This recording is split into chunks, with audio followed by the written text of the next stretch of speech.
This is Pat's Probe on the Ourlads Football Network as we talk New England Patriots football as the Pats snapped the 4-game losing streak. And it came down to the very end, the last play of the game against a winless team. But a win's a win. Now the Patriots will turn their attention to Sunday Night Football against the Baltimore Ravens. How's everything going, Evan?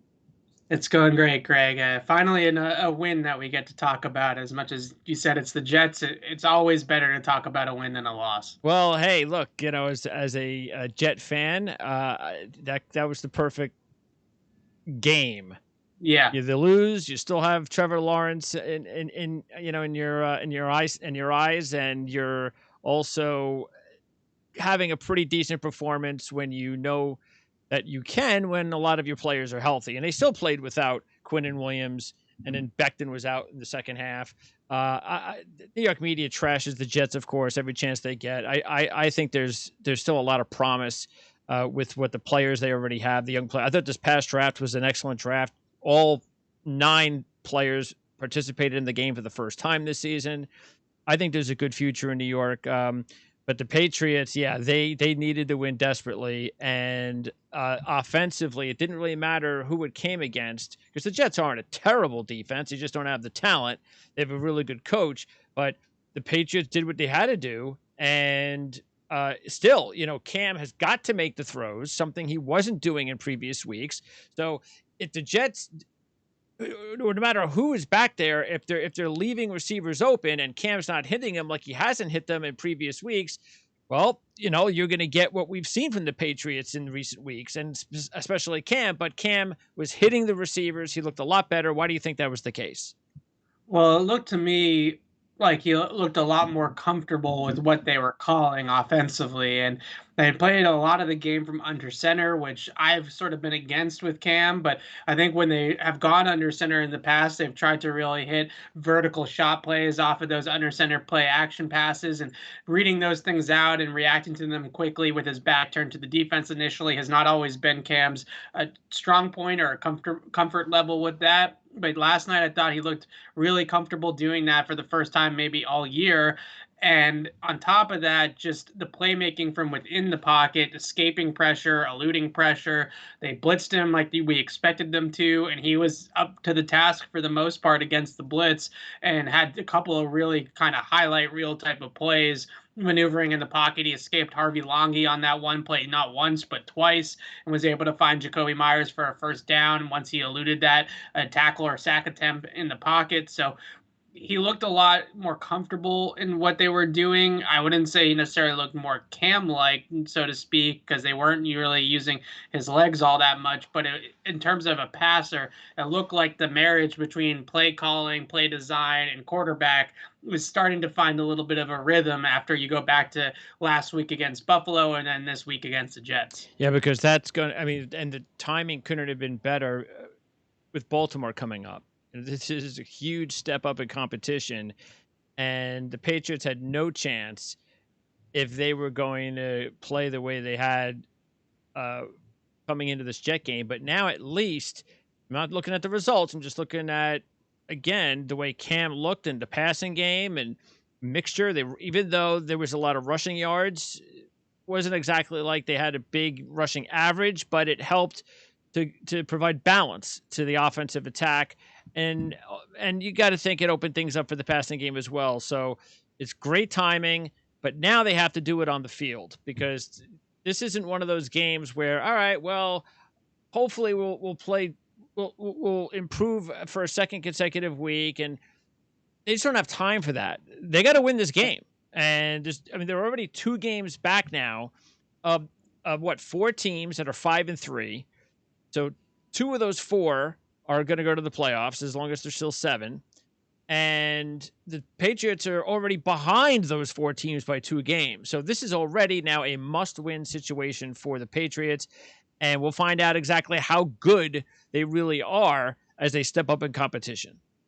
Yeah, and the Raiders, no disrespect to them, but that's probably the Patriots' best win currently on their 3 in their 3 wins. Maybe Miami week 1, but I think the Dolphins were not really the team that we see now in No. Tua that they were in week 1. So really the best one was that Raiders game where they blew them out in the second half, but beating Baltimore, that's a confidence win, right? That's a potentially season turning type of win where you now have beaten a really good football team in the middle of the season while they're clicking, while they're, kind of running at full force.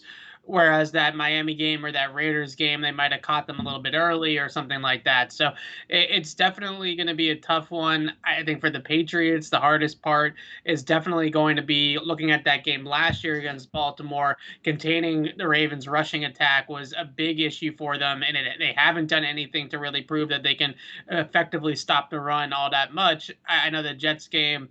The Jets didn't end up running for a ton of yards in terms of average, but when Mekhi Becton was in the game in the first quarter, the Jets were having their way with the Patriots' run defense, especially we talked about that outside zone action. They were running right behind Becton, and he was moving guys off the line of scrimmage. And the Jets, in that first opening drive in the first quarter, that was basically seemed like that was the game plan, right? Just run right off tackle behind Becton, and the Patriots aren't going to be able to stop it. And that sort of was ringing true until Becton went out of the game. So really fascinated to see. To me, this Patriots offense is starting to play to the level that we can reasonably expect given the skill talent around them, right? It's not going to be the 2007 Patriots. It's not going to be the Kansas City Chiefs. They're going to be sort of a middling offense. But on the defensive side of the ball, they definitely need that unit to be better than what they've shown over the last couple of weeks. Letting Joe Flacco throw like that on your secondary and making him look like a serviceable quarterback again and making this Jets offense look a whole lot better than maybe it is on paper is not a great sign for the Patriots in the second half of the year. Well, the only thing that I think makes a little bit more sense with it though is this was the first game that the Jets played all season, basically with the starting unit that they wanted, with the exception of Darnold. So yeah, Right. what you were saying about Flacco is spot on, no question. Especially after the way Flacco looked a few weeks ago in Miami. But even in that game, he didn't have Becton. He didn't have Mims. He didn't have Crowder. So the entire offensive line was healthy at least for a little while. They had the three receivers they haven't had all season. So at least there is that where the next team can see the Jets on film and see what they can do. But the Patriots didn't have the luxury of actually seeing what the Jets look like when they're healthy. I'm willing to give it a little bit of an excuse, but there's no question. You're talking about some of those deep throws. J.C. Jackson got beat a couple of times by Perryman, Yeah. who's been injured most of the season. That was interesting because you have Gilmore out, and that means what, Jackson moves over to cover Perryman? Is that how things worked out? Because last week Right. against Buffalo, the Bills did what the Niners did, which is what the Jets were trying to do, and that's just play physical, smash mouth, run up the gut, or to your power side. And the Jets did that until Becton went out, as you mentioned.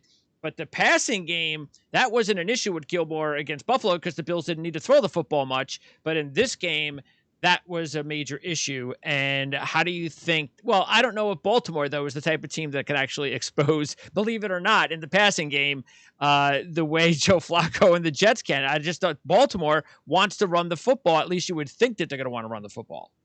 Yeah, the one thing that you can say about Joe Flacco is that he's always thrown a pretty good deep ball, right? And he's always been able to push the ball down the field, and he has a big arm. I think what we saw with Jackson, and sort of had an audition the last 2 weeks for that CB1 job beyond this season. Is he going to be able to be that guy that steps up, and if they do trade Stephon Gilmore, or if he does walk in free agency and after the 2021 season, Jackson is sort of thought as the next guy, the heir apparent to being that top dog in Yep. that cornerback room. And 2 weeks in a row, he played, I thought, really solid against Stephon Diggs in Buffalo, but Diggs still had his moments. He had that 41-yard catch and run with Jackson in coverage. And then you come back this week and you get burned for 2 touchdowns by Brashad Perryman. And I think the biggest thing that you saw with Jackson is that he's the type of guy that needs to be physical with receivers at the line of scrimmage. And I think Perryman coming into the matchup knew that if Jackson gets his hands on you within the first 5 yards, it's really difficult to get away from him down the field. So Perryman used a couple of different releases and sort of stacked those releases together and kind of ran a couple different routes off of them the ESPN broadcast actually broke it down. The first play, they went back to back plays right to Perryman. The first one he ran, kind of a deep curl route or a hitch route in the middle of the field. Then they came right back to it on a little stutter and go move, and that was what led to the 50-yard touchdown. Jackson's not exactly a great burner. He's not that fast as a cornerback, but he's very physical and he's got really good tracking and ball skills down the field. But what Perryman was able to do was able to move him off his spot at the line of scrimmage, get up the field without much contact, and then beat him at the top of the route. And that's something that maybe Patriots fans haven't exactly seen from JC Jackson because he hasn't been that number one guy that is getting Right. targeted at times. That's Stephon Gilmore's job. So recovery speed, I think, is really a critical trait for a cornerback, is that ability. Okay, you get beat at the line of scrimmage in man coverage, which is usually means that you're playing from behind the rest of the down. How can you go about then recovering from that position? Can you get back into the play and contest the catch late?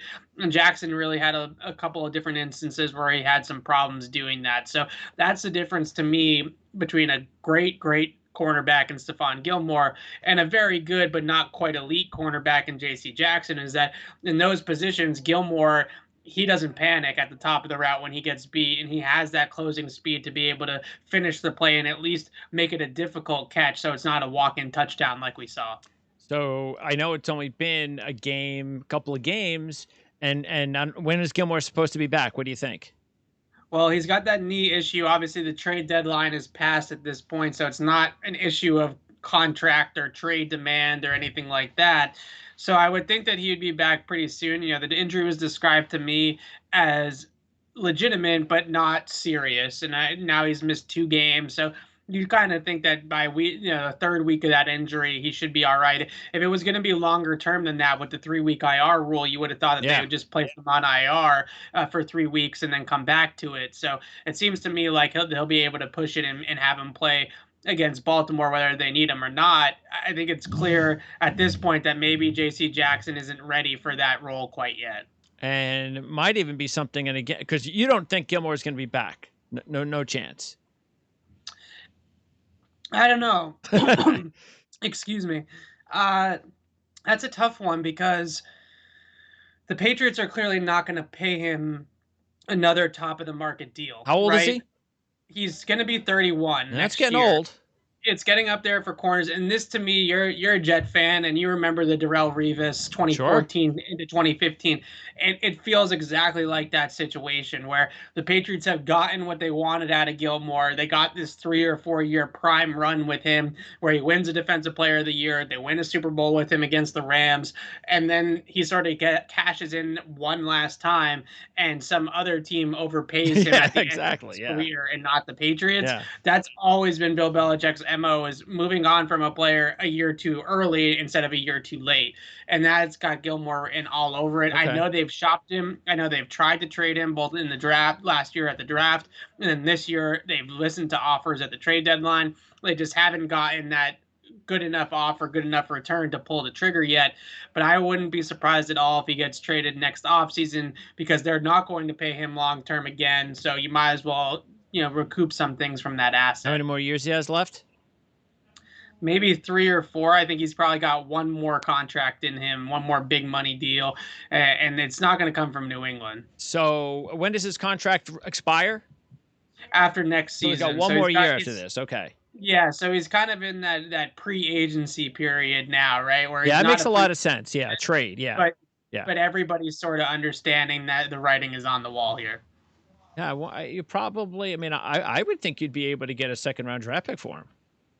Well, they wanted apparently the asking price that they had was a first and then a player on top of that first round pick. And that was obviously not going to Sure. happen, especially in a year like this with the uncertainty of COVID and everything beyond this season.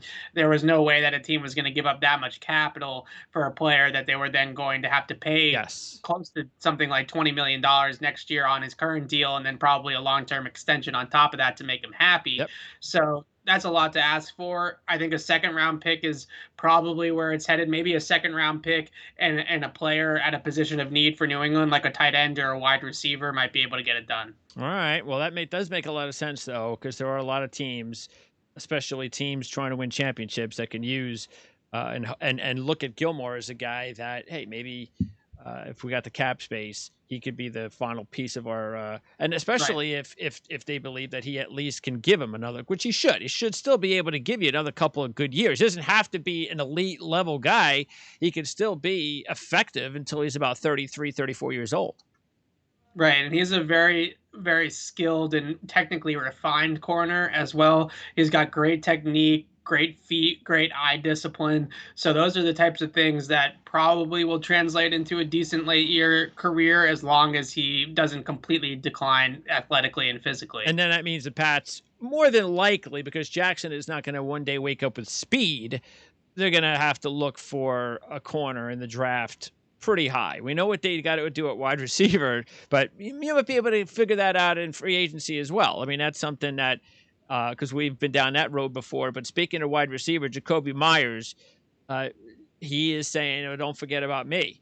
Uh, and why not? I mean, Yeah. Myers is a guy that was kind of lost in the shuffle in college because there were some good receivers that he was playing with, and he was just one of these guys that he had like 1 year, and it wasn't anything. Okay, how good could he be in the NFL? And these guys, especially at the skill position, you never know what you're going to get with them. And then, sure enough, it's taken him a little bit, and it's expected. But and I know it's the Jets, but it's a great sign. And you detailed on the website uh, about his route running. And Yeah. that is so important, as we all know. And if you've got a little bit of speed combined with excellent route running, boy, does that go a long way. Yeah, he's been taking notes watching Julian Edelman over the last 2 years, because watching the two of them run those intermediate types of crossing patterns and post corner routes off those crossing patterns. I mean, you go watch like the Super Bowl against the Rams where Edelman won Super Bowl MVP, and you'll think that Julian Edelman's technique on those routes looks exactly the same as what we saw Myers' routes last night. So it's kind of cool to see a older player in Edelman. Edelman calls himself Yoda sometimes as the Jedi Master teaching the young guys, Harry and Myers and Gunnar Olszewski, and it seems like Myers has really kind of grasped what Edelman is sort of talking That's about huge. with some of his technique. I think mainly at the top of the route, you see his ability to really kind of get back into the body of the defender and then really snap that route off. And he doesn't have great long speed. He's a 4.6 guy in the 40-yard dash. He's not going to run by anybody, but because he can do so many different options off of those vertical releases, he can either cross the field, he can run that post corner route that we saw last night, he can stop it down inside or outside. There's so many variations of routes that they can sequence off of that one release that even though he's not necessarily a burner and he's not going to really scare anybody over the top, there's enough there for defensive backs to have to think about of, is he going to break left? Is he going to break right? Is he going to stop? Is he going to cut in? Is he going to cut out? That sort of thing. And there's enough sort of uncertainty there that he's able to keep guys on their heels and kind of off balance. And the one route I pointed to, I mentioned the post corner. I mentioned the over route. Those are kind of the key Patriots sort of routes that, especially out of their slot receivers, that they always ask those guys to run. But the one route that I really kind of thought was amazing was the one on the sideline. Cam actually rolled out of the pocket to the right as a moving pocket, and Myers vertically released down the field, got the defensive back, despite his limited speed, to retreat and get on his heels, and then he just quickly stopped the route down at the sticks and sat it down on the sideline for a first down. And you look at those types of plays and you say to yourself, well, this guy's not Deshaun Jackson. He's not Randy Moss. How is he getting these guys to respect that speed, right? How is he getting them to respect it vertically? But somehow he does it. And sometimes somehow he makes guys uncomfortable, and he's able to still continuously create separation despite what was really a limited athletic profile overall. And that's why he went undrafted, was because he ran somewhere, I think it was like a 4.63. He Sure. didn't test as a very good athlete. Like you said, he was kind of buried on the depth chart at NC State. He was a converted quarterback in high school, came and was recruited to NC State as a quarterback, then transitions to wide receiver. So in that way, too, it's a little Edelman-like also, to have a quarterback convert. And for whatever reason, those guys are really successful in the Patriots system. It's obviously, you look at the game as a Patriots wide receiver, it's really important to look at the game like through the quarterback's prism, right? Through his perspective, because is so many option routes, because so much of it is based off the coverage and based off of leverage, you have to be on the same page as the quarterback. So it's really important to be seeing the game through the same prism. And I think that Jacoby Myers' background as a former quarterback is helping him out in that regard. On average, I would take elite route running over speed. On Yeah. average. Of course, speed you can't teach, but just because you have speed doesn't mean you have great hands, doesn't mean you have great instincts. Speed is just speed. But if you have elite route running, that I mean, to me, again, on average, I prefer that. And he also has really good hands too. You know, Great it's some combination, then. Yeah. yeah, that we don't talk about enough with him, I don't think, because the routes can be really nice and crisp, and those are fun to break down. You know, when he really gets loose on a guy because he runs a great route, it's fun to break those down on Twitter and stuff like that. But the contested catch ability, no, he's not a high point fade type of guy. He's not a back shoulder type of guy, but he's got that ability over the middle of the field when guys are kind of closing on him in the car crash to be able to come out of that pile with the ball somehow still, whether it's low or whether it's with an oncoming hit. And those types of contested grabs are just as important as the ones on the outside to this offense, especially. So he's got that toughness to go over the middle. He's got really good hands. He's got good awareness of where the hits are going to be coming from. Really, the only thing that's next for him in his sort of development is creating after the catch once he catches the football. Last night there was a couple of times where he definitely looked a little bit lost in that transition mode of yak mode is what I call it, you know, after the catch. But other than that, it's really hard to nitpick anything about his game. I mean, this was, other than Julian Edelman, this is probably the best game for a Patriot wide receiver since maybe like Wes Welker. That sort of time frame. And they needed it all. It's been a long time since a Patriots wideout not named Edelman has put together a game like that. Patriot fans are going, I mean, this is what we wanted from N'Keal Harry. Yeah, it's just a totally different guy, and you can tell just from a fit standpoint. I think this is what makes it's not even an indictment on N'Keal for me. I think what makes it more frustrating is that Jacoby Myers' skill set was clearly the cleaner transition from the Patriots off from college to the Patriots offense, right? A good route runner, a heady guy, good hands, reliable possession receiver. Those types of guys are always going to fit better here in New England than the N'Keal Harry types. So that just makes it even more head scratching that he was the choice there instead of some of their other options that might have been able to be a little bit more Myers like with a more developed athletic profile, with a better 40 time, with faster, quick twitch muscle type stuff and all that kind of thing. So why do they draft a guy like N'Keal, who's not a good route runner, who's a plotter with his feet, who has difficulty getting in and out of his route breaks, when they knew that the guy that really had the better skill set for their system was someone like Myers?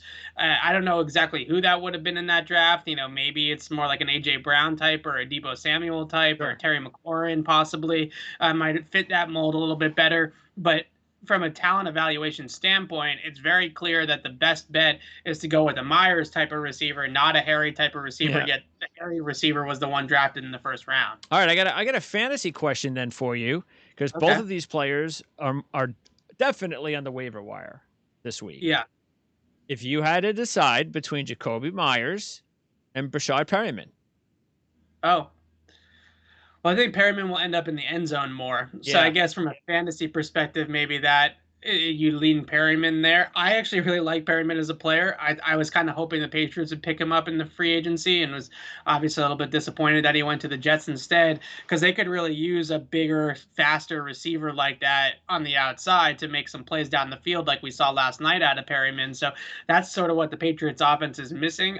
I think in terms of technical refinement, he's really developed his game at the line of scrimmage with his releases a whole lot more. He's not necessarily a super fluid guy. He's kind of a stiff, rigid receiver.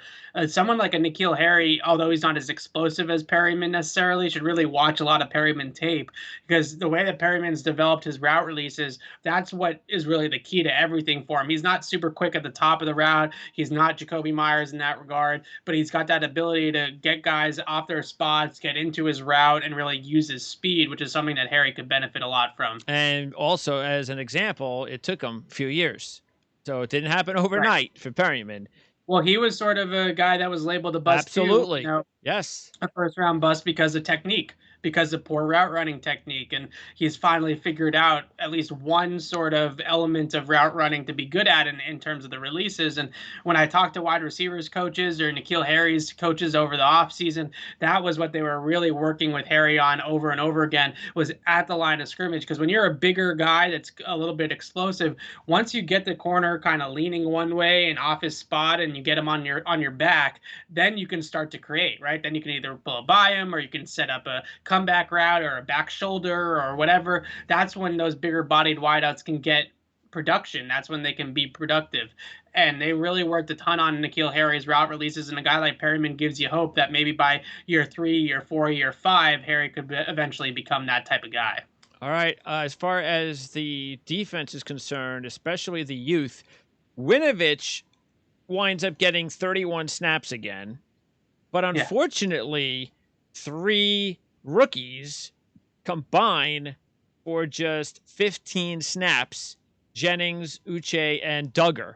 So that's not good at this point of the season. So you're looking at the Jets because they're a winless team, and they played all of their draft picks last night. I mean, a ton of rookies out there, but the Patriots are trying to win football games. They're still trying to make the postseason, and that's why these guys are going to have to earn their way back on the field. Are you surprised, though, that the 3 of them combined for just 15 snaps? The Patriots actually called up Terez Hall from the practice squad yesterday. Who? And started him and Mike linebacker over both Freddie Jennings and Josh Uche. They're 2 rookie linebackers drafted on day 2 in April. I think that the biggest thing is look, on the one hand, Hall is playing a different position from what Uche and Jennings practice at. Those guys practice at Uche more like a weak side linebacker or edge defender, and Freddie Jennings more like a strong side backer or edge defender, not necessarily your classic Mike in the middle of the defense, right? So maybe that's why they went that way with Terez Hall, is just not enough reps in practice for those 2 guys in that particular role. But you would still like to hope that your second round pick, they took Uche 60th overall, you would like to think that that guy could get on the field over a UDFA practice squad type of player.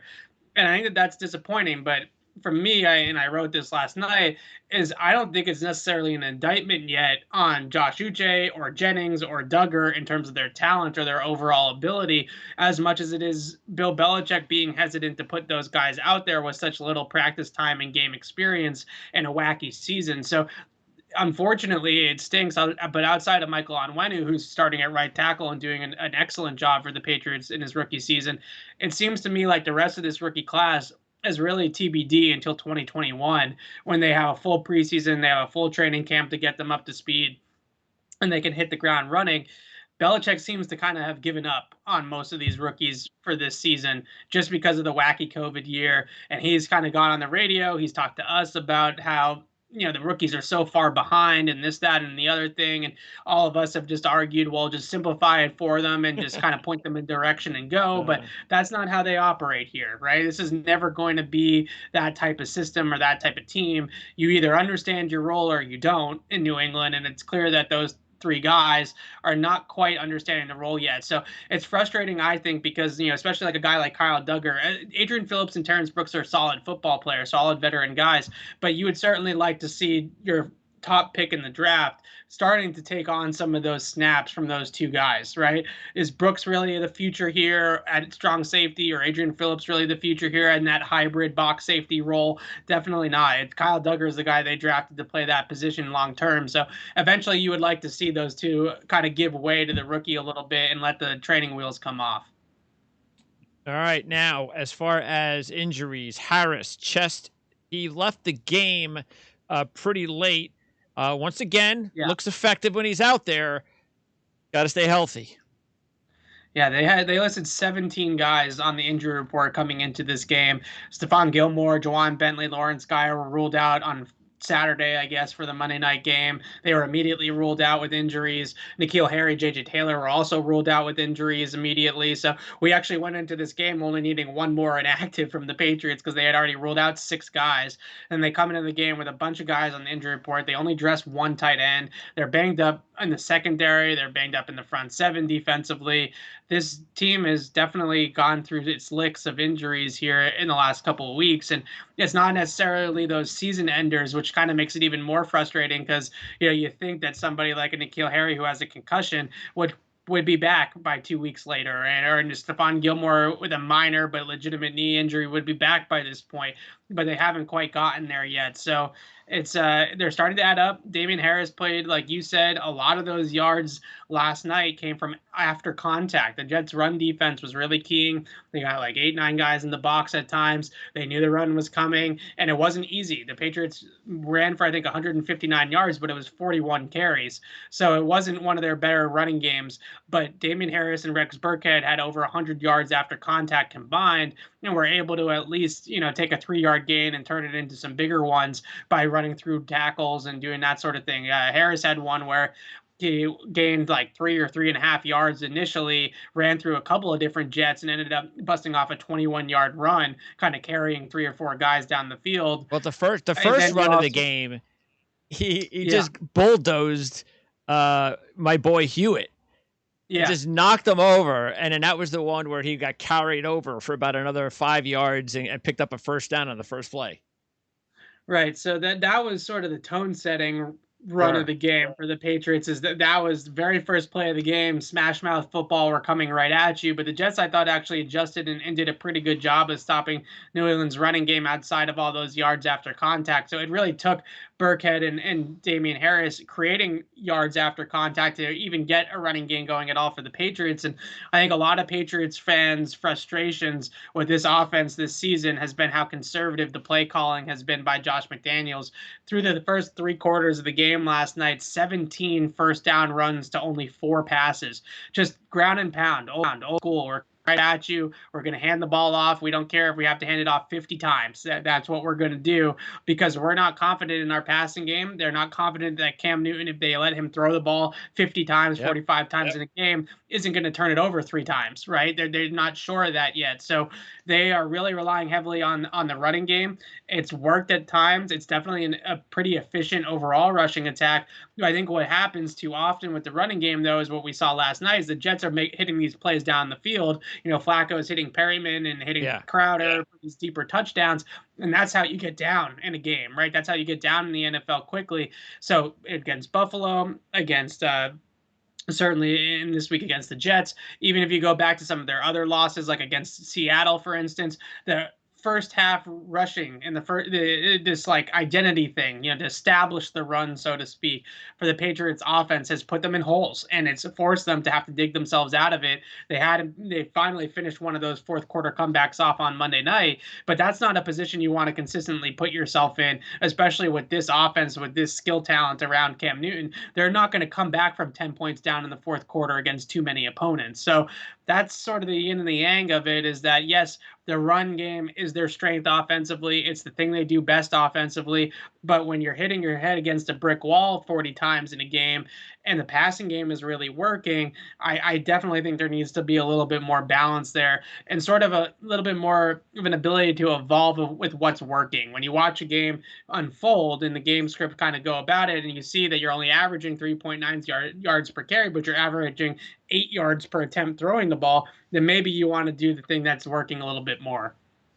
All right. So they are now 3-5, as we mentioned. The only team on their schedule the rest of the way that is a true team that they have to catch, that they can catch, is Miami. That's it. Yeah. I mean, they play some good teams, Baltimore, Arizona, and so forth, Buffalo, but those aren't teams that they're not catching Buffalo, Baltimore, and Arizona's in the NFC. So that's it. So they can only really they have the tiebreaker against Las Vegas, which is good.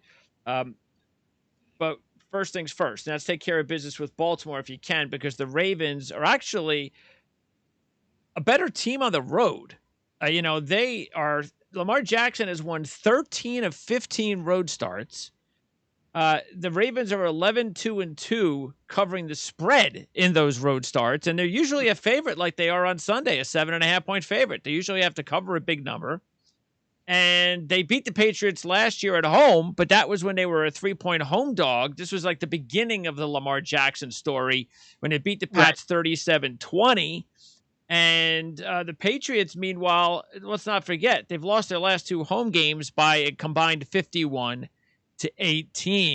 So with no fans, the home field doesn't mean anything unless you're talking about, specific travel issues, West Coast, East Coast, third and fourth week, that kind of thing. So it Right. means nothing.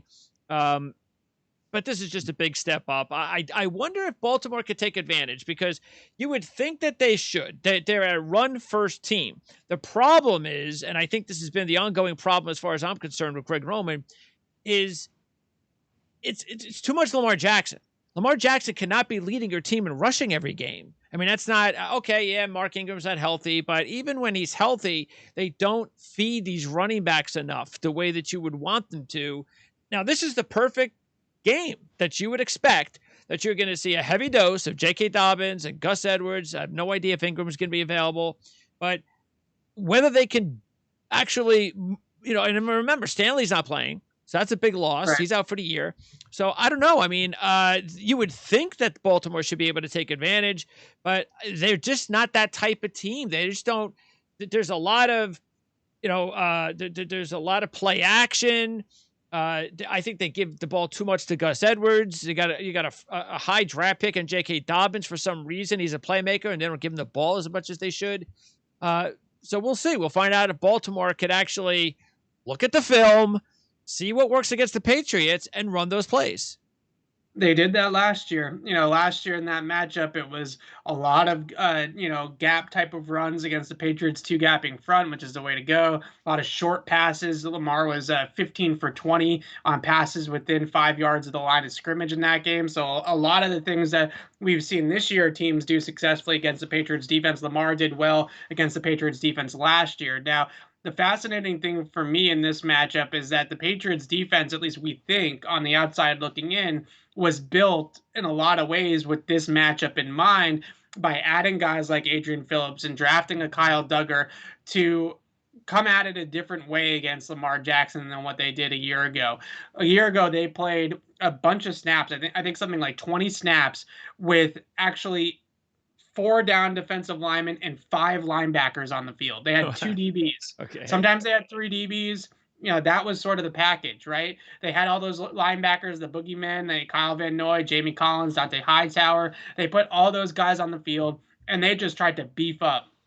And what ended up happening was that the Lamar and the Ravens were really able to horizontally stretch the defense. They were able to get those bigger players in space and kind of create mismatches that way and really expose sort of the tendencies of the Patriots front and their lack of speed in the front seven because they were playing bigger guys. So this year we sort of watched that iteration of the Patriots defense that was great against everybody, basically besides Baltimore and then Miami in week 17, and said to ourselves, okay, well, what's the answer? And then this offseason, Belichick goes out and adds a bunch of kind of these hybrid box safety types.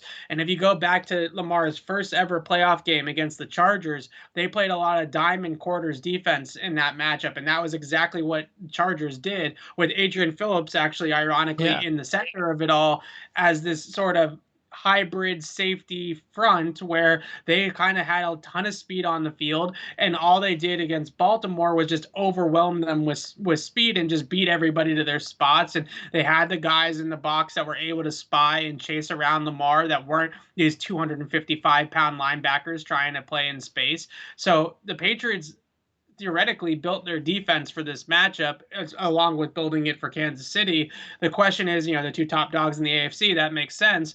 The question is Belichick actually going to let this defense do that? Is he going to play that way? Is he going to play in dime, and then can those guys, those smaller guys, hold up if those linemen do get to the second level? I think one thing that the Patriots have trouble stopping the run. We know that. One of the biggest reasons I feel like is that those second level players that need to use their speed and athleticism against bigger guys have been allowing themselves to get reached and allowing themselves to get eclipsed by 320-pound offensive linemen. You got to slip those guys. You got to get out of those blocks. You got to be faster to your point of attack. That's how you got to combat that. So I'm really interested to see if the Patriots lean all the way in, play that Chargers style of defense that we saw against Lamar in his first playoff game, and maybe be able to win the game with just overwhelming amount of speed on the field against the Ravens rushing attack, because it hasn't been the same Ravens offense as it was last year. But that being said, the defensive side of the ball for Baltimore is a real problem for New England. They are a pressure unit.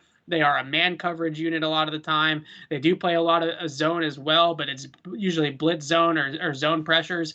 So that can confuse quarterbacks and give them hesitation. It's going to be a tough matchup, I think, for Cam Newton and the Patriots offense against the Baltimore defense that right now I think is top five in a lot of statistical categories. So I'm really fascinated about this matchup because I think the Patriots, in theory, have a game plan that could work against Baltimore, and they sort of been gearing up for this game all the season and even in the off season. But the execution, obviously, for New England just hasn't been consistent enough to think that they're really going to keep this close. Yeah, they're going to need the type of defensive turnover game that Pittsburgh got a Right. couple weeks ago if they're going to have a chance. Have you been able to watch enough film on Baltimore's offense this year, this week yet, or last week, to see what the differences are? Because talent-wise, personnel-wise, again, without Stanley out, they're the same team. But I know when I did my research, it looked like that they were, for whatever reason, they were running the ball less to their running backs. I think it was about 5 less rushing attempts per game to their top 2-3 running backs. Why, I have no idea. And then, like I said, Lamar Jackson seems to be the number one rusher every week. So is there something that you've either found out yet, or hopefully we'll be able to talk to you more about that on next week's show? Yeah, I've looked a little bit into it. I took yesterday to sort of get ahead on that. And I think the biggest thing is sort of twofold. The Patriots last year, it was actually the running back carries that killed the Pats, not necessarily Lamar. Lamar had one big run early in the game, and he scored on the goal line run, but it was Mark Ingram and Gus Edwards that really killed the Patriots in that game. And I think when you look at the Baltimore offense this year, last year they ran a ton of 3 tight end, or 2 tight ends and a fullback, I guess, if you want to call Richard a fullback or a tight end or whatever. And they had that sort of jumbo package. They ended up trading Hayden Hurst in the offseason, and they don't have the depth in the tight end position to get into those 2 or 3 tight end looks as often as they did last year. That, and I think a little bit of figuring out how to handle the play action vertical concepts that they're running. A lot of their offense in 2019 successfully was through the air, actually, not necessarily on the ground. And some of that had to do with the play action concepts that they were running. They're getting vertical guys up the seams and things like that. Lamar is a between the numbers thrower through and through. That's where he lives in the passing game. I think teams are kind of keying on that and figuring that out. A lot of middle of the field closed zone, so that your eyes are on the quarterback, but you're closing the middle of the field off to those seam routes and those crossers and those vertical routes up the middle of the field, forcing Lamar to get through a progression. A couple of those interceptions against the Steelers were on second or third reads in the progression where he, wants to hit a vertical route. He comes back down to it, to a check down or kind of his secondary option. And it's, kind of loses a zone dropper or loses an underneath defender and ends up throwing a pick. He had that pick 6 where he kind of came back to it and sort of sidearmed it underneath to a guy that he just sort of thought was going to be kind of a 5-yard check down. And all of a sudden, the safety jumps it and it's to the house, right? And I think that taking away the middle of the field really has been successful for a lot of teams, but it certainly all starts with stopping the run for New England. And if they have any hope in this game, and they're going to have to be able to do that. And I just don't want to see Juwan Bentley, if he's back, or if it's and Franny Jennings even, or Josh Uche or Terez Hall, kind of chasing guys sideline to sideline like we saw so much last year. That's when the Patriots are going to be in trouble. All right. First time the Patriots have been a home dog since? Oh, man. I don't even know. That maybe 08 at some point? No, not that long ago. Okay. Oh, man. 2016 Buffalo. No, 2014. 2014? Yeah. That surprises me. Yeah. That team was good. What it was, I think it was Denver. Let me see. Okay. Okay, so Peyton Manning's, the Manning Broncos. That's probably what it was. 2014, Denver. Yep, they were a 3-point home dog, and they got beat by 22. Yeah. And as far as my guide goes, and I'll talk more about it on our handicapping show tomorrow to find out like what the actual number is after 10 years. But my 10-year graph, they've only been an home underdog twice in 10 years. And Yeah. they've won both games. No, I mean they won the one game. Wait. Let me see who did they beat? Because I think actually they score in that one. Yeah, they beat Denver 43-21. So they won that game, and they were a 3-point dog 2 weeks earlier to Cincinnati. After the Kansas City game. And they won that game 43-17. Yep, after getting destroyed by Kansas City. Right, that's that was the one where everybody thought Tom Brady was too old and should retire. Correct. Yeah. 6 years in right? Oh, that's funny. All right, Evan. So we'll see how it goes for the Patriots on Sunday night. We'll talk about it next Tuesday. I appreciate it as always. And what is it, Thursday again for the preview show? Yeah, Thursday. All right, and that's clnsmedia.com. Thanks, Evan. Talk to you next week. Thanks, Greg.